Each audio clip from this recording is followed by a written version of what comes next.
A very good morning to all of you class. Coming to our new method of capital budgeting chapter, that is profitability index method or PI method. Beta, we have done ARR method, payback method as well as NPV method. Okay. Now we are going to start a new method of techniques of capital budgeting or this is a new technique of capital budgeting which is called as profitability index method or PI method, जिसका एक और नाम है बेटा benefit cost ratio. Benefit cost ratio method भी इसको बोला जा सकता है. ठीक है बेटा, जैसे हमारा एनपीवी मेथड था, in my last video I have discuss the formula of it with you. जैसे हमारा लास्ट वीडियो था जो हमने एनपीवी के ऊपर भी किया था. इनफैक्ट जो एनपीवी है उसके अंदर हम क्या करते थे बेटा, एनपीवी का जो हमारा फॉर्मूला था it was present value of cash inflows minus present value of cash outflows, right. ऐसे ही जो हमारा पीआई का फॉर्मूला है बेटा, पीआई मेथड जो है इसका फॉर्मूला हमारा है present value of cash inflows upon present value of cash outflows. Okay, present value of cash inflows upon present value of cash outflows. ठीक है, तो एनपीवी में हमारा माइनस करते थे हम इनको, इसमें हम डिवाइड करते हैं. और बेटा एनपीवी मेथड के अंदर जो था मैंने आपको बताया था कि जब भी दो प्रोजेक्ट्स की इनिशियल इन्वेस्टमेंट सेम होती है then you can go for NPV method. But if the initial investment for two projects are different then we should opt for profitability index method. Because बेटा ऐसा क्यों है मैं आपको बताती हूँ. पीआई मेथड जो होता है ना बेटा रेशो बताता है. जब हम किसी चीज को किसी चीज से डिवाइड करते हैं it tells us the ratio. तो जो रेशो होती है ना that will show N appropriate picture. तो इसका मतलब क्या है, जब ये रेशो बता रहा है बेटा तो रेशो जो है हमें एक्यूरेसी ज्यादा बताएगी एज कम्पेयर टू अगर हम किसी चीज की डिडक्शन करते हैं जो हम एनपीवी में करते थे. तो रेशो की हेल्प से हमें जब भी इनिशियल इन्वेस्टमेंट हमारी अलग अलग भी होगी तो हमारा जो कैश आउटफ्लो होगा वो अलग हो जाएगा इस केस में दोनों प्रोजेक्ट्स का. तो इसमें हमें एक्चुअल में पता चल जाएगा कि हमें किस प्रोजेक्ट को एक्सेप्ट करना है, किसको रिजेक्ट करना है. बट उसके अंदर मल्टीप्लीकेशन जो माइनस कर रहे थे उसके अंदर हमें नहीं प्रॉपरली पता चल पाता था. ओके, तो जब भी पीआई मेथड आपको यूज करना है, पीआई मेथड आपको कैसे यूज करना है बेटा, इसके अंदर जब भी किसी प्रोजेक्ट की PI profitability index is greater than 1, लिखा है ना, PI is more than 1. If PI is more than 1 you have to accept that project, यानी project will be accepted. But PI if it is less than 1 project will be rejected. अगर PI is equal to 1 आ जाती है, is equal to 1 means it depends upon management कि management क्या decision लेती है. They can take decision for decision based on non financial considerations also. मतलब जरूरी नहीं है कि सिर्फ फाइनेंशियल एस्पेक्ट को देखेगी, तब मैनेजमेंट नॉन फाइनेंशियल एस्पेक्ट्स को भी देख सकती है बेटा. So coming to one question of profitability index method. बेटा प्रॉफिटेबिलिटी इंडेक्स मेथड का क्वेश्चन करने से पहले मैं आपको बता दूं जो चीजें हमें एनपीवी में चाहिए होती थी, like we wanted a table in that, जो हमें बुक के चैप्टर के पीछे या बुक के पीछे दी हुई है वो हम प्रेजेंट वैल्यू फैक्टर वाली टेबल देखते थे, वही टेबल हमें यूज करनी है. दूसरी बात present value of cash inflows चाहिए होता है. तीसरी बात present value of cash outflows चाहिए होता है. बिल्कुल सेम टू सेम चीजें हम इसके अंदर भी चाहिए, हमें उसमें कुछ अलग नहीं करना है. क्वेश्चन के अंदर आपको कैश इनफ्लोज दिए होने चाहिए. अगर आपको कैश इनफ्लोज नहीं दिए हुए हैं तो आपको जो मैंने टेबल बताई हुई है उस टेबल की हेल्प से you will reach out to the cash inflows. But अगर दिए हुए हैं then you don't have to do anything, you just have to do calculation after seeing the table values. Okay, so see initial outlay दे रखा है question में, बोल रखा है आपको following are the particulars of a project, जिसमें initial outlay initial investment दे रखी है 1,50,000. कैश इनफ्लोज दे रखे हैं बेटा ईयर 1, 2, 3, 4 के.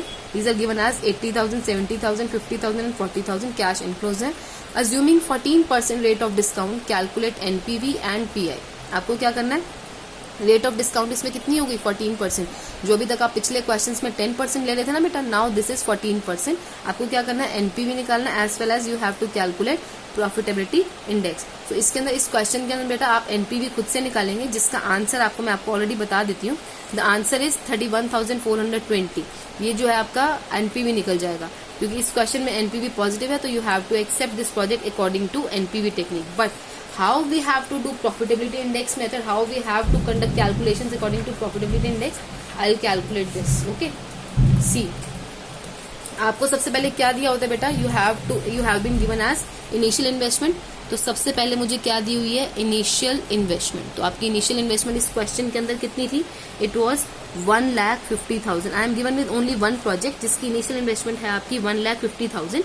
After that you are given with the cash inflows. Okay, तो कैश इनफ्लोज आप लिखते हैं as it is.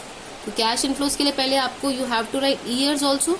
So 1 2 3 4 5 years दे रखे थे आपके प्रोजेक्ट के. I have taken number of years, sorry it was given as 4 years only. I am not taking 5th year, 4th year तक ही दे रखा था बेटा. तो इसके जो कैश इनफ्लोज दे रखे थे इट वॉज 80,000, 70,000, 50,000 एंड 40,000.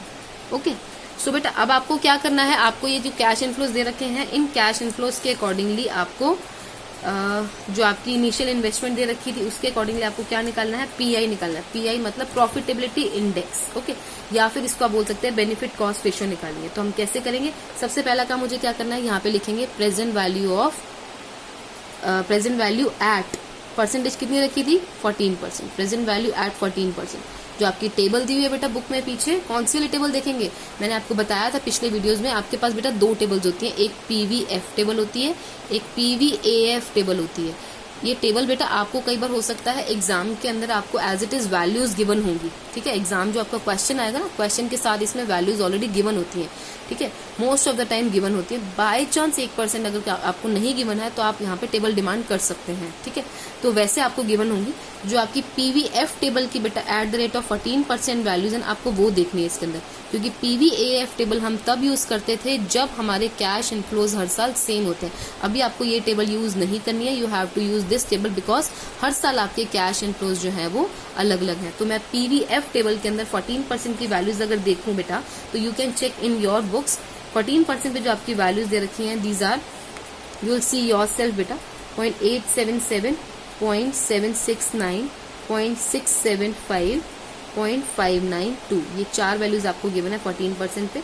फिर आप यहाँ पे क्या कॉलम बनाएंगे, present value of cash inflows. और मैंने आपको बताया था present value of cash inflows कैसे निकलता है, you have to multiply these 2 columns, cash inflows और present values at the rate of 14%. जब हम इसको मल्टीप्लाई करते हैं तो कितना आता है, 70160, then it comes out to 53,830. Okay, then 33,750, then 23,680. Okay, ये मेरे क्या निकल गए, present value of cash inflows. When I do total of it, it comes out to 1,81,420. This is my present value of cash inflows. Okay, इस question के अंदर present value of cash outflow क्या है मेरा, present value of cash outflow was 1,50,000. So I am writing 1,50,000 here. Okay, so applying formula क्या है, profitability index, यानी PI is equal to present value of cash inflows upon present value of cash outflows. ठीक है, cash present value of cash outflows वही same होता है बेटा 1,50,000, क्योंकि present value of cash inflow outflows जो होगी वो आज की डेट की 1.5 लाख है, तो आज की डेट में 1.5 लाख के बराबर ही होगी. इसमें कोई चेंज नहीं होगा आपका. Okay, it will remain same. इसकी कोई प्रेजेंट वैल्यू नहीं निकालनी होती है आपने. ओके, तो present value of cash inflows क्या था आपका 1,81,420 और प्रेजेंट वैल्यू कैश आउटफ्लो क्या है आपका 1,50,000. तो मैं अगर इसके कैलकुलेशन करूं तो it comes out to 1.209. Okay, तो इस प्रोजेक्ट की 1.209 है बेटा पीआई हमारी. ओके, बट जो पीआई है मैंने आपको बताया था, if PI is greater than 1 you have to accept the project. If it is less than 1 you have to reject the project. अगर ये इज इक्वल टू 1 है तो मैनेजमेंट का डिसीजन होगा कि मैनेजमेंट जो है नॉन फाइनेंशियल एस्पेक्ट्स पे देख के फिर अपना डिसीजन देगी कि उनको क्या करना चाहिए. तो बट इस प्रोजेक्ट में क्या है 1.209 है आपकी पीआई, तो you have to accept this project. Okay, so बेटा ये आपका पीआई हो गया, यानी प्रॉफिटेबिलिटी इंडेक्स. एक क्वेश्चन बेटा इसमें और दे रखा है, ये क्वेश्चन है आपका जिसके अंदर आपको 3 इन्वेस्टमेंट प्रपोजल्स दे रखे हैं, project A B C. Cash flows भी ऑलरेडी गिवन है 0, 1, 2, 3, 4. और बेटा ये जो 0 ईयर होता है ना, 0 ईयर मीन्स कैश आउटफ्लो. आप 0 ईयर को कंसिडरेशन में नहीं लेंगे जब आप कैश इनफ्लोज लिखेंगे. You will take out 1, 2, 3, 4 years. 0 year को आप कैश आउटफ्लो मान के चलेंगे. यानी कि प्रोजेक्ट ए का कैश आउटफ्लो कितना है 18,000, प्रोजेक्ट बी का कैश आउटफ्लो कितना है 55,000, प्रोजेक्ट सी का है 35,000. इस प्रोजेक्ट के अंदर आपको कॉस्ट ऑफ कैपिटल दे रखा है 12%. ठीक है, तो इस टेबल के अंदर इसमें आपको पीआई निकालना है बेटा. तो पीआई जब आप निकालेंगे इन तीनों में, तो आप पीआई के इसमें आपको सिंपल कुछ कह नहीं रखा है. देखो इसमें सिंपल ये बोल रखा है कि which proposal should be should the firm adopt? कहीं नहीं कह रखा कि आपको NPV मेथड यूज करना है या PI मेथड यूज करना है। तो सबसे पहले मेरे दिमाग में जब भी आता है ना, तो जब भी आपको कोई भी प्रोजेक्ट ऐसे दिया हो, कहीं ना कह रखा हो कि कौन सा मेथड अप्लाई करना है, तो आपको क्या करना है बेटा, आपको सबसे पहले देखना है कि मैं क्या NPV मेथड अप्लाई कर सकती हूँ। NPV मेथड में तब इसमें अप्लाई कर सकती अगर तीनों की इनिशियल इन्वेस्टमेंट सेम होती तो, बट इस क्वेश्चन में तीनों की इन्वेस्टमेंट जो इनिशियल इन्वेस्टमेंट है वो अलग अलग है, तो मेरे को कौन सा मेथड यूज करना है, PI मेथड। तो जब भी तीन प्रोजेक्ट्स की इनिशियल इन्वेस्टमेंट अलग अलग होगी, डिफरेंट होगी, तो वी हैव टू यूज कौन सा method, PI method, profitability index method. So I will apply PI method in this, और जिसकी भी PI सबसे ज्यादा होगी तीनों प्रोजेक्ट्स में से, I will accept that project and remaining projects will be rejected. Coming to advantages and disadvantages of PI method बेटा, इसमें बहुत सिंपल सी एडवांटेजेस हैं। I will just discuss it with you, आप उसको बाद में रीड कर सकते हैं बेटा। सबसे पहली एडवांटेज तो इसमें क्या है, दो एडवांटेजेस हमेशा होंगी अगर कोई भी मेरा जो मेथड है या मेरी टेक्निक है, अगर टाइम वैल्यू ऑफ मनी को कंसीडर कर रहा है, that method is consider as appropriate method. इसमें फर्स्ट लाइन में यही लिखा है कि ये टाइम वैल्यू ऑफ मनी को कंसीडर करता है, तो इसीलिए प्रॉपर मेथड माना गया, एप्रोप्रिएट मेथड माना गया है। दूसरा, ये कैश इनफ्लोज को कंसीडर करता है, तो इसीलिए इसको एप्रोप्रिएट मेथड माना गया है। तीसरा, जब भी दो प्रोजेक्ट्स की इनिशियल इन्वेस्टमेंट डिफरेंट होगी, we have to apply PI method rather than NPV method, तो इसीलिए ये method has been considered better than NPV method also. तो इसीलिए तीन एडवांटेजेस आपको इसके अंदर लिखनी है। डिसएडवांटेज इसके अंदर ऐसा कुछ नहीं है, इसमें सिंपल ये लिखा है, this method is difficult to understand and implement, calculations under this method are complex. ये डिसएडवांटेज बेटा, you just have to write disadvantage as it is, but इसके अंदर ऐसा कुछ है नहीं। जो कैलकुलेशन है these are also very easy, plus implement करना भी इसको इजी है। मतलब इम्प्लीमेंटेशन के टाइम पे थोड़ा ये डिफिकल्टी रहती है बेटा, अगर हम प्रैक्टिकली सोचें तो जो कॉस्ट ऑफ कैपिटल होता है ना बेटा, वो डिटर्मिन करना थोड़ा सा डिफिकल्ट हो जाता है।